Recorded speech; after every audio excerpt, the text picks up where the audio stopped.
مکتوبات شریف کی امام ربانی رحمہ اللہ خلق ته یو بهترین سبق ورکړي او د دې دعوت ورکړي چې د رسول الله مبارک صلی الله علیه وسلم اهل بیت او د رسول الله مبارک صلی الله علیه وسلم شیخین دغه دو صحابه کرام ابو بکر صدیق رضی الله تعالی عنہ عمر فاروق رضی الله تعالی عنہ او ټول صحابه کرام دا زمون د سر تاجونه دي او د امت ټول اولیاء چې راجمع کې د یو ادنا صحابي د پوګت نشه رسیدل ځکه هغه سره صحبت ته دا غي په بدن باندې د رسول الله مبارک صلی الله علیه وسلم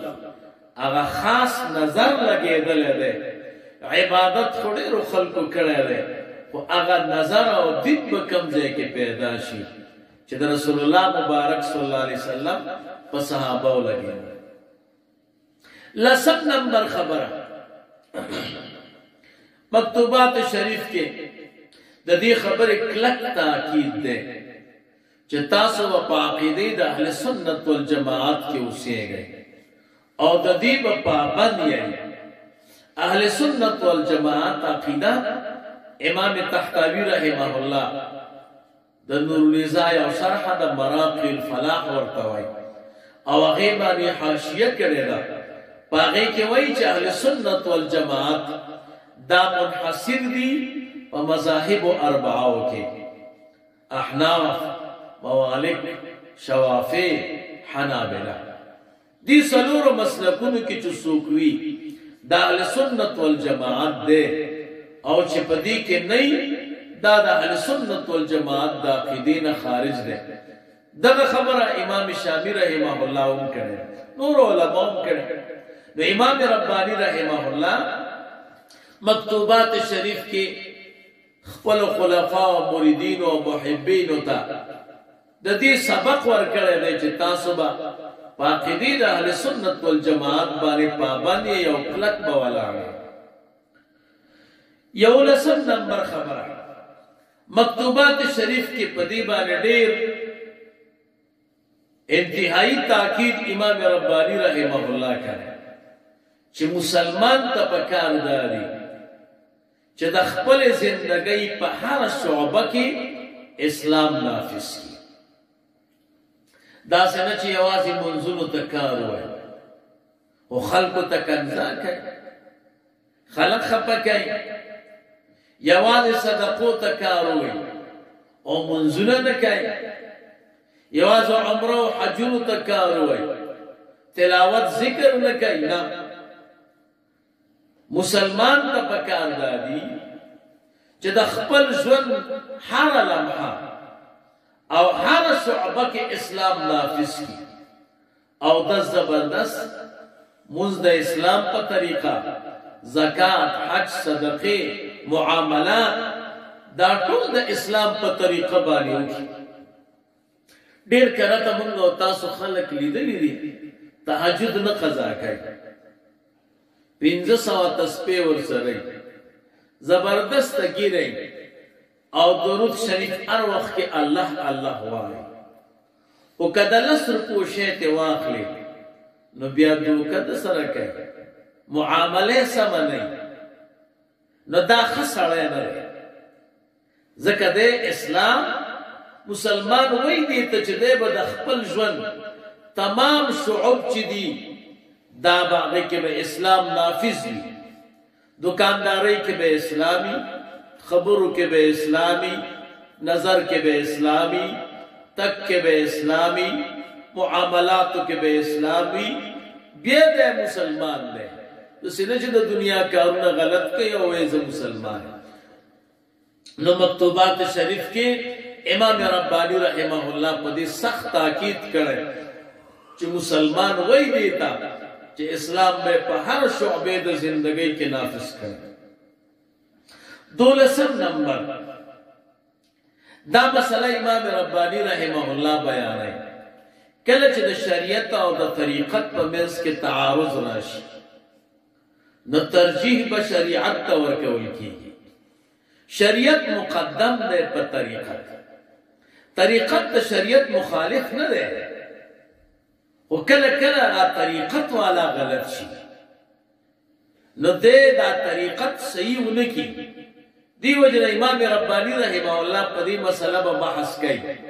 کل چی طریقت دا شریعت نا اخواش دا الحاد دے دا سلوک و تصوف نہ دے. شریعت چی دے قول توائی او طریقت عمل توائی. شریعت ظاہر توائی دا دی ظاہر چکم اثر پا زڑبانیو برزیگی دی تا طریقت وائی. موسکے خزڑ دینا دے خوشالا موسکے زڑ دے تنگ دے چی سنگا بوز دا 15 رکاتا و 10 رکاتا و کم چی دا جمعات نوزم نو دا شریعت دے خود دا دی اثر زڑتا ندیتا دے. اولیاء و بزرگانو کی دا کمال دے چی دوی سرکینے یا چی موسکے نو دا ہر لفظ سر و ہر آیت سر بدی زڑ حرکت کئی او ویبا چی کاش کے دا مزمنورم اگت کڑے وے نو مزہ بدر کئی نو دا سر مخالف ندی. امام زکریہ رحمہ اللہ دے موضوع بانی او خیستہ کتاب لکھلے شریعت و طریقت کا تلازم. شریعت و طریقت یو بل سر لازم دی خو ککنے سڑی تا مخالفت و تعارض کا رش نو بیا شریعت مقدم دے ذکر دا سڑے پا طریقت کے خطا شا نو پا شریعت بانے با بیا عمل کی. دیار لسم نمبر خبر اغدار امام ربانی رحمہ اللہ مکتوبات شریف کے اللہ تعالیٰ چکم احسانات قربانی کری دی اور کم اسرار اللہ تعالیٰ پہ اخکار کری دی داخل بیان مکتوبات شریف کے رہے. علماء و امام ربانی رحمہ اللہ اگا کم اسرار چکے منکشف شوی دی اگا سرور قسم دی یو دا سی اسرار چاگئی چاہتا ندیوی دی نی ورطا اشارہ کرے دا اور نی بیان کرے ذکر خلقوں کے داغے دا کوئی استعداد نہ. دیو جنا دا علم سلوک و دا علم تصوف باری کی خبری ار خبر پکار دادے چی میڈیا تا منگو تاسو نباسو او ار خبر خلقوں تا ونکو ذکر چی داغوی ذہن پہ کل رسیگی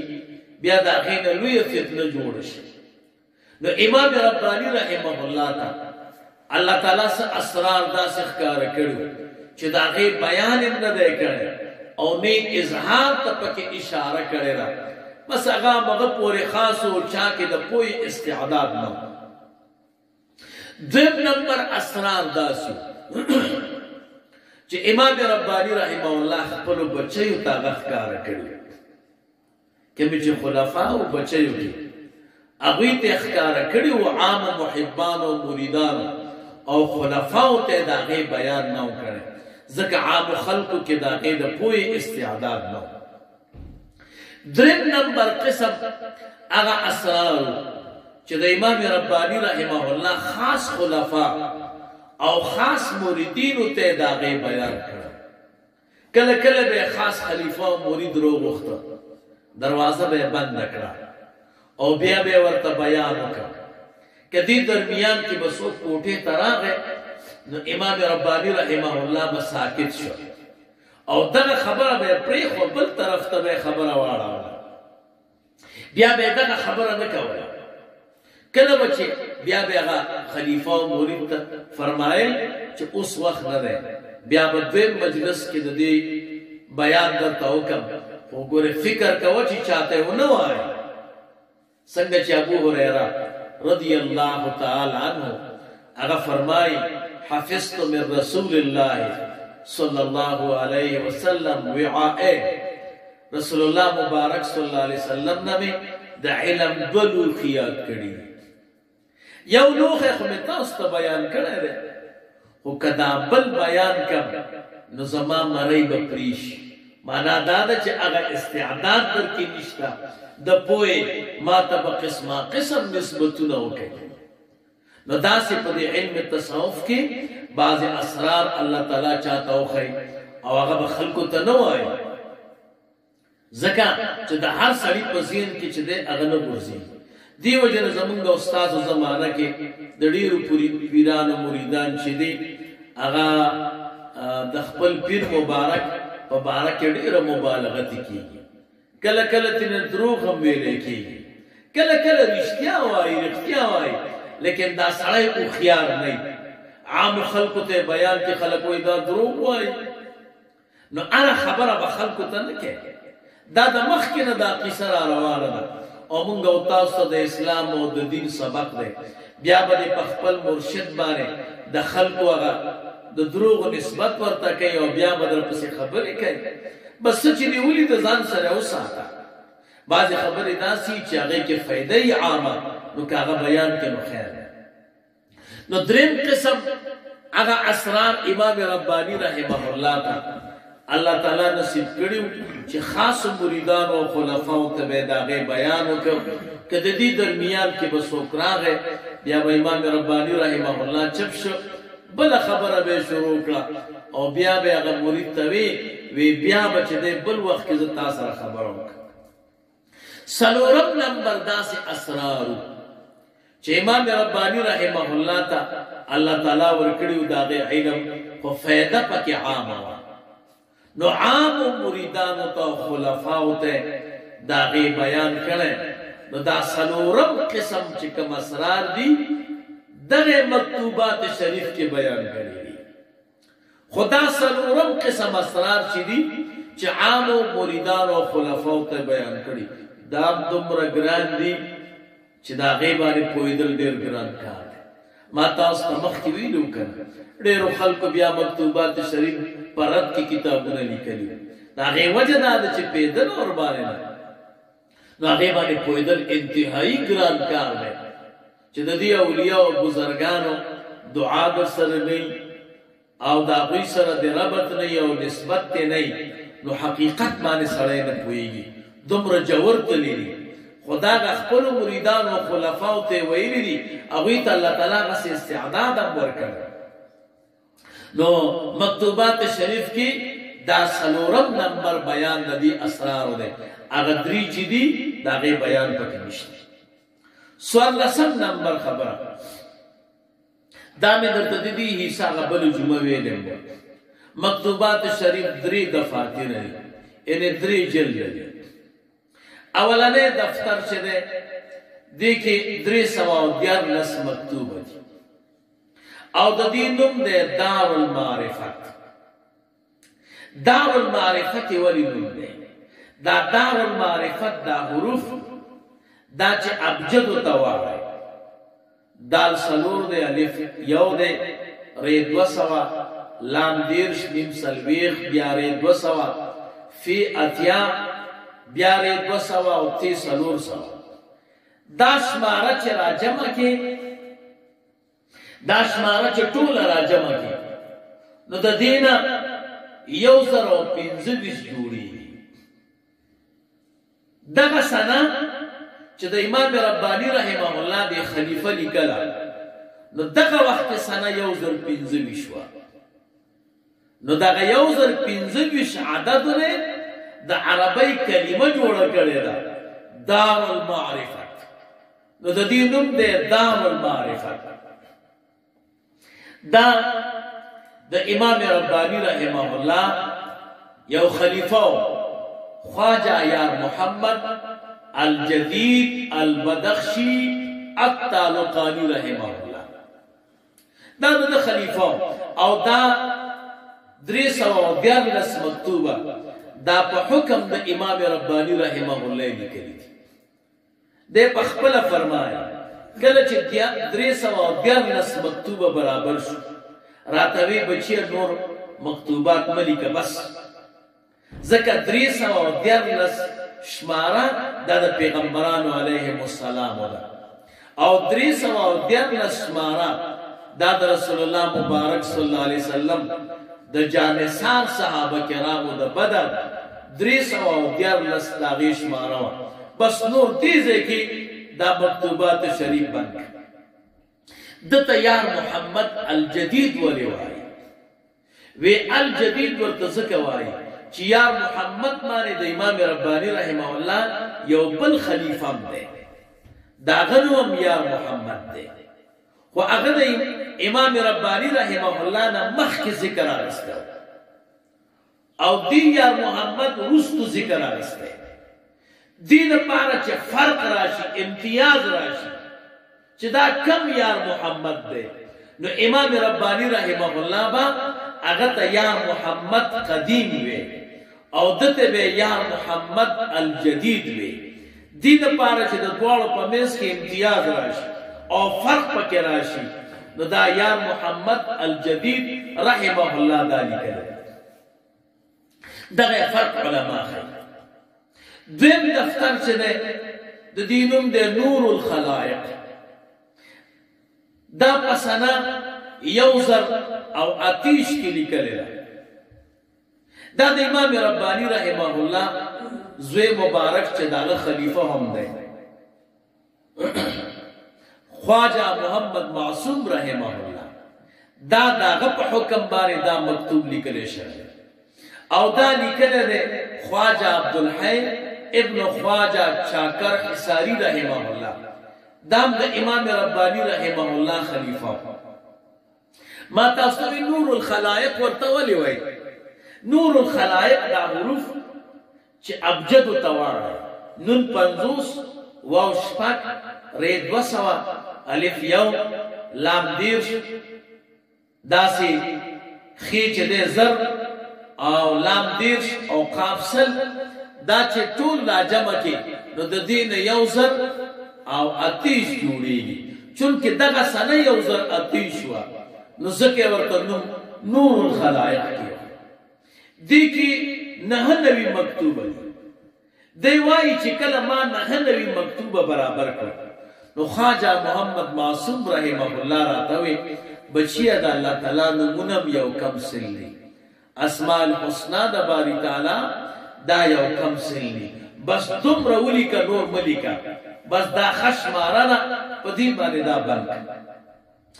دریم نمبر مکتوب نوم دی معرفت الحقائق دا پسنه یو زر یو دیرش کې لیکل شوی معرفت الحقائق چې د دې دا حروف هم چې ابجد تواړه د دې نه جوړیږي یو زر او یو دیرش نو دا نومي اصل کې د دې سمې نه جوړ کړ دا خواجہ محمد هاشم کشمیر رحمه الله لیکل دا دریم نمبر دفتر شو دا د امام ربانی رحمه الله په حیات کې دغه په مجلس کې د امام ربانی رحمه الله دی خلیفہ محمد هاشم کشمیر رحمه الله لیکل خودی مکتوبات شریف سره یو ځای کړه بیا د امام ربانی رحمه الله د وفات نه بعد دا غزوی مبارک خواجہ محمد معصوم رحمه الله بیا د خپل والد صاحب خلیفہ ته او فرمایل چې هغه مکتوب چې تاسو سره او زم د امام ربانی رحمه الله په حیات کې دی لیکل هغه راوړه دا بدریم جلد دی مکتوبات شریف شي نو چون کې مکتوبات شریف کې داخل کړو پس نه یو زر او یو دیرش کې نو ځکه دا د دې نوم شه معرفت الحقائق او دا سند یو زر او یو دیرش نو ځکه دریم نمبر دریم جلد او دریم دفتر د مکتوبات شریف هم پدې مکتوب کې پدې دفتر کې او پدې دریم جلد کې څومره مکتوبات علماء و یوصل او سوارلس یوصل او سوارلس هم خسته شماره د قران کریم سورتونه یوصل او سوارلس دي د دې اولیاء او بزرګانو دي عددونو کې کمال دا کیف متفقه نه هر عدد کې یو راز او یو سر ګوري او بیا باقي باندې عمل کوي نو یوصل او سوارلس مکتوبه خدا دریم جلد دی مکتوبات شریف نسخے بیا مختلفی تقریبا سلور نسخے پیدا کی یو کی یوصل او سوارلس دی دویم کی یوصل او سلیرش دی دریم کی یوصل او درویش دی سلورم کی یوصل او دیارلس دی یوصل او دیارلس ټول مکتوبونه دا مکتوبات شریف 1500 او شپږ دیرش سو کوئی 1526 چې ده دا جوړیږي. اولنی دفتر کې شل مکتوب هغه دي چې امام ربانی رحمه الله خپل مرشد مبارک خواجہ باقی بالله رحمه الله ته د خپل حالات بیان کړي. نو دا اولنی شل مکتوبه په نسبت د باقی مکتوبونو ډیر ګران دي. د دې وجه ډیر خلک علما اهل سلوک په ترتیب کې دا شل مکتوبه رسم کوي او دا او شروع د دې شلو نه بعد کوي، ځکه چې دا پټ اسرار او حقایق دي چې هر سړی د دې په حقیقت نه پوهیږي. نو دا هغه اسرار دي چې د باندې منکشف شوي دي او به خپل مرشد مبارک خواجہ باقی بالله رحمه الله ته لیږلي دي. اللهم صل علی سیدنا ومولانا محمد وعلى آل سيدنا ومولانا محمد وبارك وسلم وصل عليه. الحمد لله رب العالمين والعاقبة للمتقين والصلاة والسلام على رسوله محمد وآله وأصحابه أجمعين. إله العالمين إسلام ودين منك محبوب إسلام وتعمل لسانك رسول الله مبارك صلى الله عليه وسلم روح منور زماننا خوشحالك ملنگ سے مبارک تا صحت کامل و عاجل نصیب کی. ملنگ سے مبارک نت رسول اللہ مبارک صلی اللہ علیہ وسلم پر سمر مشایخ نے سلوک و طریقت دی آئمہ شریعت تی طول درجات عالی کی قرب در قرب نصیب کی. سمر متعلقین چلی دربار حاضرین غائبین حیات عمر طول د دنیا و آخرت مشکلات حل کی. اخص اولیاء و پسفون کی ادھر وصل اللہ تعالی علی خیر. جزاکم اللہ خیر.